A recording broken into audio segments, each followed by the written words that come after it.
दोस्तों ये जो कमरा आप देख रहे हैं, इसको दुनिया का सबसे खतरनाक कमरा कहा जाता है। यहाँ कोई आम इंसान कदम रखने का सोच भी नहीं सकता। ऐसा नहीं है कि इसके अंदर लोग जा नहीं सकते, लेकिन अंदर जाने के लिए बहुत तैयारी करनी पड़ती है। स्पेशल सूट, मुंह पर स्पेशल प्रोटेक्शन, हाथ में 3 ग्लव्स, 2 सॉक्स पहनने के बाद नीचे खास किस्म के बूट्स, ये सब चीजें पहनकर ही एक इंसान इस कमरे के अंदर जा सकता है। और फिर भी एक डर लगा रहता है कि जरा सी गलती से इंसान की मौत हो जाएगी। लेकिन सवाल ये है कि इस कमरे में और इस कमरे के इर्द गिर्द ऐसा क्या है जो इसको दुनिया का सबसे खतरनाक कमरा कहा जाता है। इसके लिए हमें 2011 में जाना पड़ेगा। दोस्तों 11 मार्च 2011 को जापान में एक इंतहाई खतरनाक जल्जला आया। एक ऐसा जल्जला जो तारीख में बहुत कम देखा गया था।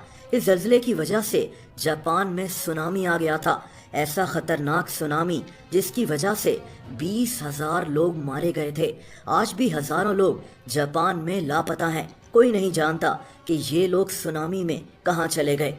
खैर दोस्तों, जिस पॉइंट से ये जल्जला शुरू हुआ था, यहाँ से 75 किलोमीटर दूर फुकुशिमा डाइची न्यूक्लियर प्लांट मौजूद था। ये दुनिया के 15 बड़े तरीन न्यूक्लियर पावर प्लांट्स में से एक था।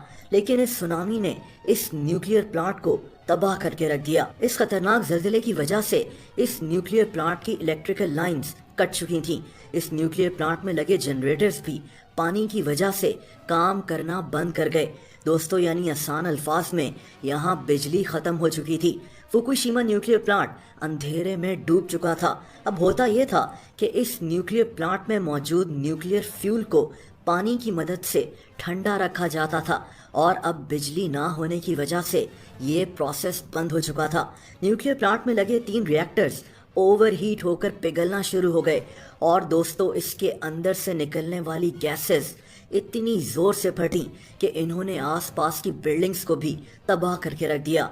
अब इस न्यूक्लियर प्लांट से खतरनाक रेडिएशन खारिज होना शुरू हो गई, और इसीलिए इस न्यूक्लियर प्लांट के इर्द गिर्द 30 किलोमीटर तक मौजूद लोगों को फौरन वहां से निकाल दिया गया था। दोस्तों यहाँ से तकरीबन 1.5 लाख लोगों को निकाला गया था। ये एक बहुत बड़ा ऑपरेशन था, लेकिन इन लोगों की जान बचाने के लिए ऐसा करना ही पड़ा। इतनी ज्यादा अमाउंट में रेडियो एक्टिविटी इन लोगों के लिए जानलेवा साबित हो सकती थी। फुकुशिमा न्यूक्लियर प्लांट इतना खतरनाक हो गया था कि यहाँ सिर्फ कुछ लोग ही पूरी हिफाजत के साथ अपनी जान को रिस्क में डालकर जा सकते थे। यहाँ एक और बड़ा मसला पानी का था। इस न्यूक्लियर प्लांट में 1000 बड़े बड़े टैंक्स मौजूद थे, जिनमें मौजूद पानी से यहाँ फ्यूल डर्बीस को ठंडा रखा जाता था। अब ये पानी रेडियो एक्टिविटी से भर चुका था। ये 12 लाख टन से भी ज्यादा पानी था। जापानीज हुकूमत ने फैसला किया कि इस लाखों टन पानी को 30 साल के अरसे में आहिस्ता आहिस्ता समंदर में फेंक दिया जाएगा। यानी आसान अल्फाज में ये जगह मौत का एक कुआं बन चुकी थी। जापान में ये भी सवाल उठाया जाने लगा कि फुकुशिमा न्यूक्लियर प्लांट को बहुत पहले ही बंद कर दिया जाना चाहिए था, लेकिन अब बहुत देर हो चुकी थी।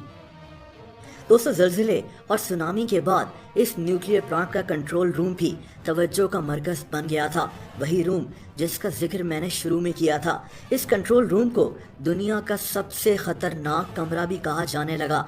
जैसा कि मैंने आपको शुरू में बताया कि इस कंट्रोल रूम में कोई आम इंसान जाने का सोच भी नहीं सकता। इस हादसे के 11 साल के बाद भी इस कमरे के अंदर बहुत ज़्यादा प्रोटेक्शन के साथ ही एंटर हुआ जा सकता है। फुकुशिमा न्यूक्लियर प्लांट के इस कमरे और यहाँ की बिल्डिंग्स में 500 से 1000 टन तक रेडियो एक्टिव वेस्ट मौजूद है, जो अगले हजारों सालों तक खतरनाक रहेगा। एक और इंटरेस्टिंग बात यह है कि आज इस न्यूक्लियर प्लांट में रोबोट्स काम कर रहे हैं। ये रोबोट्स यहाँ मौजूद खतरनाक पानी में तैर भी सकते हैं। इन रोबोट्स में 3D स्कैनर्स, सेंसर्स और कैमरास लगे हुए हैं। ये रोबोट्स इस न्यूक्लियर प्लांट को साफ करने की कोशिश कर रहे हैं। ये रोबोट्स यहाँ रेडिएशन लेवल को भी चेक कर रहे हैं। दोस्तों एक और अफसोसनाक बात यह है कि इस न्यूक्लियर प्लांट के आसपास रहने वाले लोग जिनको यहाँ से निकाल दिया गया था, इनकी सेहत पर भी इस हादसे से काफ़ी बुरा असर पड़ा था। तकरीबन 700 लोग इस हादसे के बाद شدید بیمار پڑ گئے تھے۔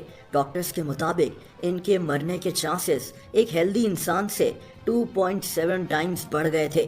ایک اندازے کے مطابق ابھی بھی اس جگہ کو مکمل طور پر صاف کرنے میں 20 سال اور بھی لگ سکتے ہیں۔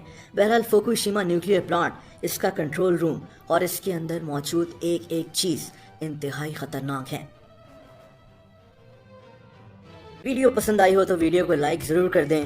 ایسی انٹرسٹنگ ویڈیوز دیکھنے کے لیے اس چینل کو سبسکرائب کر لیں اور بیل آئیکن پر بھی ہٹ کر دیں تاکہ اس چینل کی ویڈیوز کے نوٹیفیکیشنز آپ کو ملتے رہیں۔ اپنا بہت زیادہ خیال رکھیں۔ اللہ حافظ۔